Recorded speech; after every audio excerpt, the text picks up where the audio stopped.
Hi, everybody, and welcome to another edition of El Supercast. With me today is Widget Walls.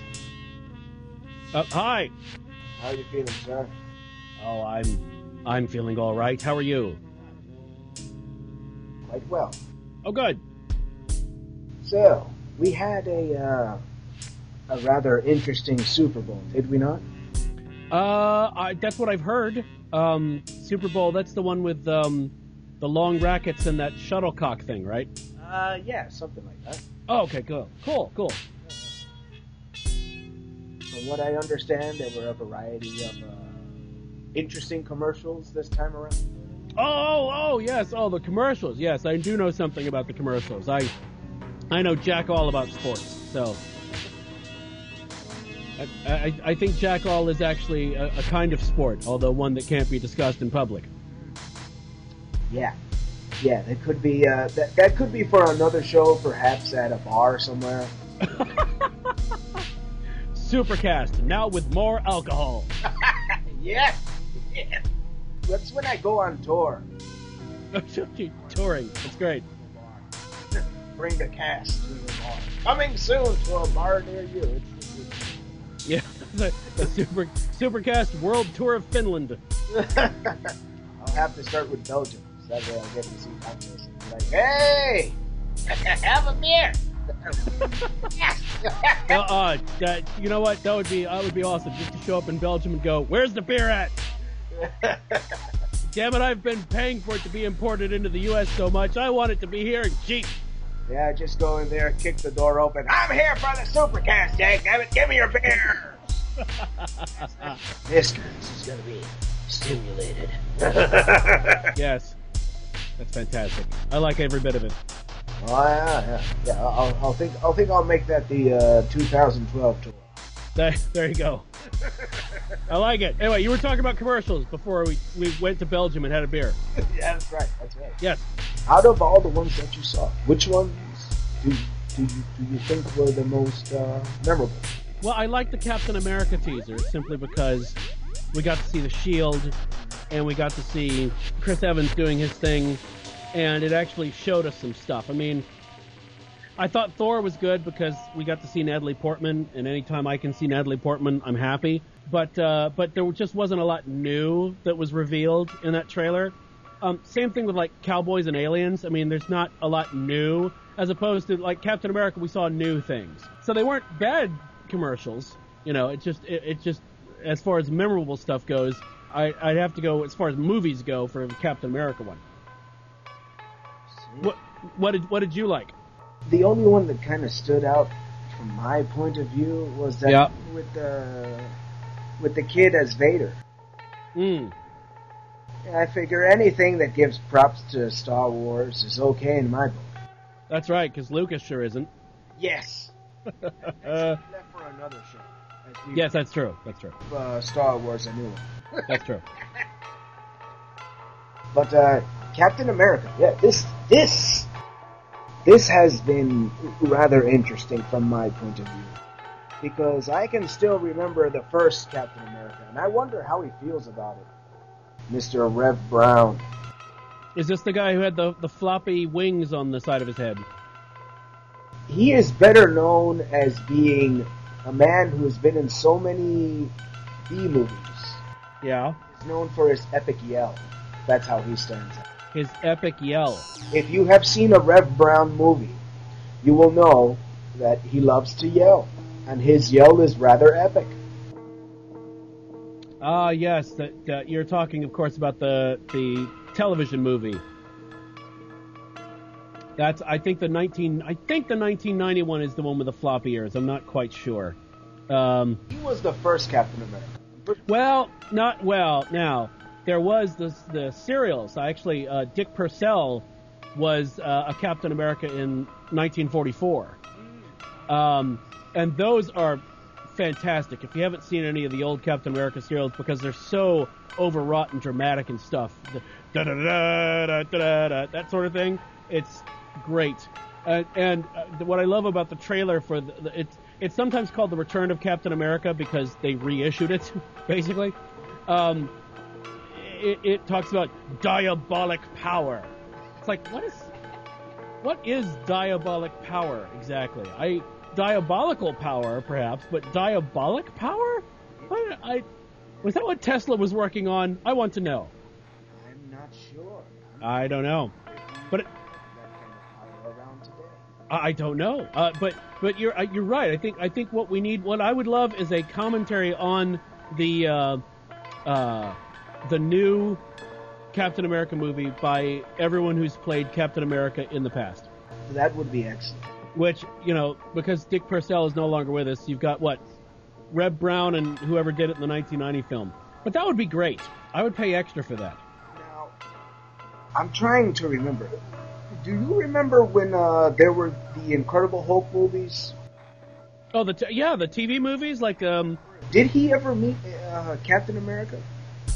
No, I don't think so. I think he met Daredevil. Okay. I think he met Thor. What's that? I vaguely remember the Daredevil one. I think that was the trial of the Incredible Hulk, because Matt Murdock, of course, being a lawyer, it's easy to, bring him into the setup. But it makes sense. Yeah. Yeah. So I have no idea what the hell Thor was doing now. Was he also in the trial or not? Because I think there were 3 or 4 television movies for the Incredible Hulk.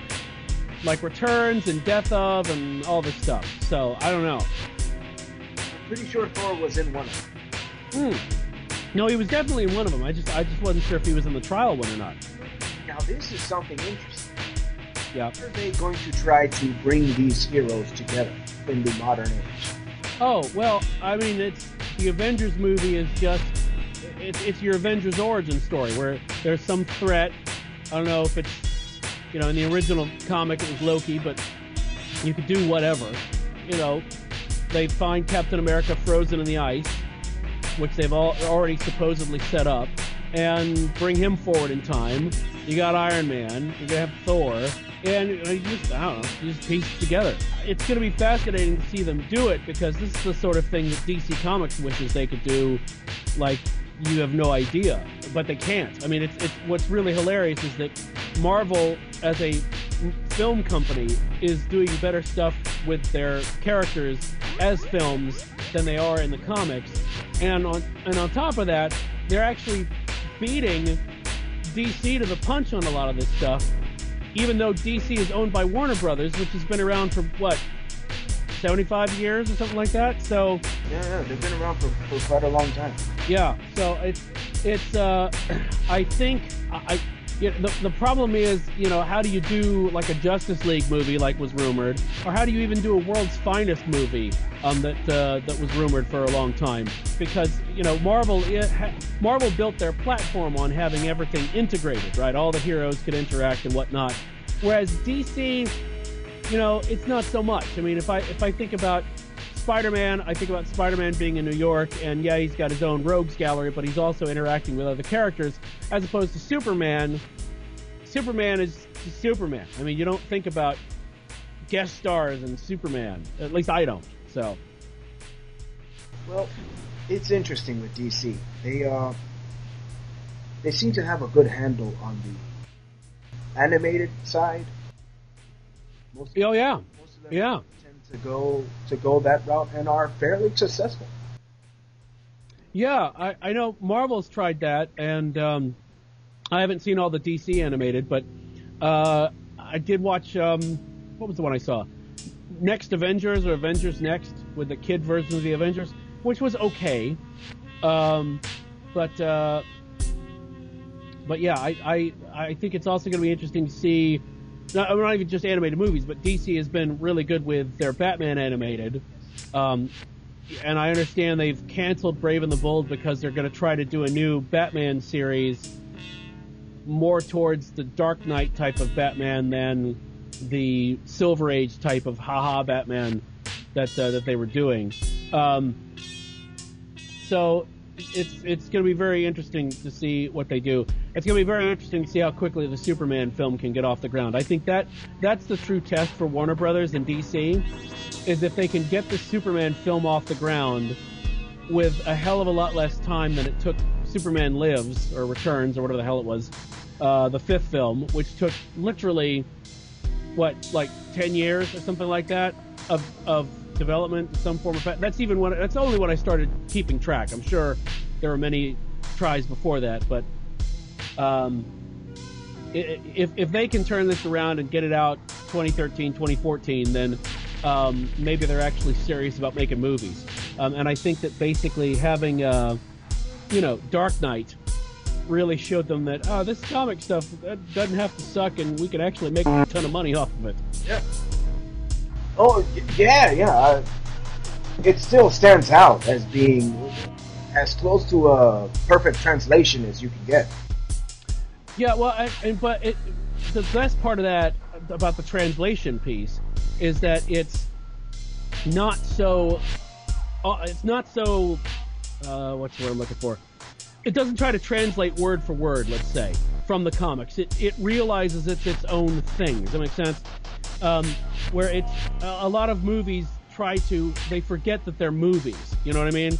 They're trying to be comic books. Now, and unless you're doing something like Sin City, where you literally are adapting verbatim the comic stylistically and everything to the screen, it's not going to work. You either have to do all or nothing. You either have to do it all or make it its own animal.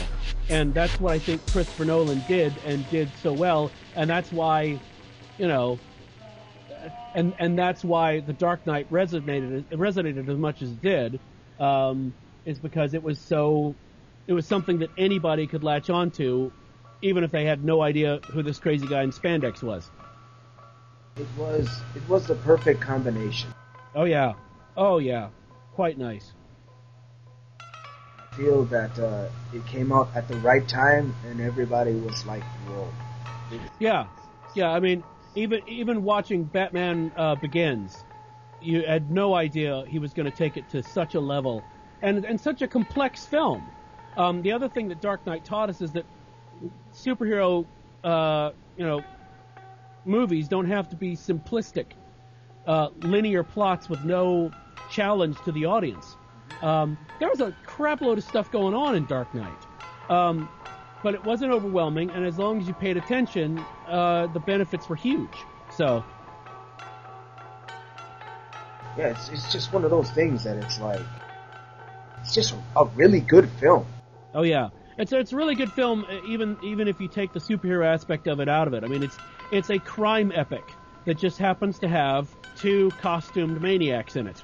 That's it. I mean, really, it's just a big ass crime epic, and a damn good one. So, yeah. Now, as for Superman, I really don't know. For me, that whole romance thing, that doesn't flow well with me. So I have no idea how the hell they're gonna make it work. Well, it can be done. The main problem that you have with Superman is that you have a character that is so invulnerable and so strong and so everything that, they have this problem in the comics all the time. What do you do that's a challenge to this guy? That's why John Byrne depowered him a bit with Man of Steel in I think it was the 90s, is because, here was a guy who could, change the orbit of the Earth or whatever without blinking.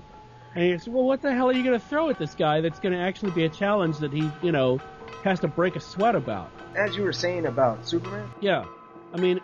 It's a character that you have to be careful what situations you put him into, because, if it has to be a believable threat to a guy who is that strong, and, it can be done. That's the problem. It's not easy to write for him, because you have to deal with his powers. Right. That's a hard thing to pull off to begin with. Yeah. Oh, yeah. And it's one of those things that I'm not sure if they're going to be able to have the next movie be as memorable as... Well, part of the thing about Christopher Reeve is that he was Superman. He's the reason why the films, at least the first two, worked, is because he was so utterly believable. You believed he was Superman, which is extremely important with casting and so forth. But plot-wise, I mean, they were both good in that they gave Superman something to go up against. But I think if they just start over, just like they did with Batman, then I think it'll be okay. Because Nolan can... Part of the thing was that the reason they pitched it to begin with is because they came up with a way of making it work. And based on his track record with Nolan, if Nolan thinks it's going to work, then I'm willing to go with it, you know? Because the guy obviously knows what he's doing. I mean, he's only had one misstep, which I don't actually hold against him because I don't know that it was his fault. But what was the misstep? Oh, the remake of Insomnia with Al Pacino and Robin Williams. It just was not. It was not very good. It had an opportunity to be something really interesting, and then it got flubbed. But I mean, if you think about Nolan at that point had just done Memento, and here he was working on a big studio film with Al Pacino and Robin Williams, two well-known actors with a lot of pull. And I don't know that that's the film that he wanted to make, basically. I don't know that he probably did not have final cut on that film. Let's just put it that way. One thing I am I don't know much about the gameplay, but the DC Universe, that is one beautiful looking game from a cutscene point of view. Yeah, I saw the trailer for that. I think the premise is quite interesting, and it looks like it could be really cool, and it looks like exactly the sort of game that I want to stay away from because I would lose myself in it for days. Yeah, it's definitely one of those things. Yeah, seriously. One day you'll wake up like, huh? What? It's a month later, Widge. Oh no! I'm way behind. I know. The last time I actually committed to a game, like I know a lot of people do, was Myst. And I played that straight for a week until I solved it, because it was so awesome. And if anybody remembers Myst, do you remember Myst at all? Oh, yeah. So basically you would walk up to items and the cursor would turn into like a finger. And you would touch the item to make it do something. I literally, after a week of being immersed in Myst, I went to go visit a friend on a college campus, and every weird device I wanted to go up and make that finger and like touch it to see if it would do something. That's how crazy I was. The other weird thing about Myst was that, of course, there were no guns. I was used to playing Doom and stuff like that. So I was talking to a friend of mine as I was playing the first time, and I go down that slope, and if you recall, if you played it a lot, there's a little butterfly that you could see in the distance that was flapping towards you peacefully. And because I'm used to Doom, in which things are trying to kill you, I was just like, oh, what the hell is that? It's like, it's a butterfly. There's nothing going to kill you in this game. Would you relax, please? Yeah, that game was something else for its time. It was very good. Yeah, but that was my last game that I just gave it all to. I think, Widge, for your own sanity, that you should avoid the DC Universe, because it definitely has the potential to. You just wake up one day like, huh? What happened? Yeah. It's a year later. What? I've been away for a year? Oh no. Wearing spandex and running around? Oh my god.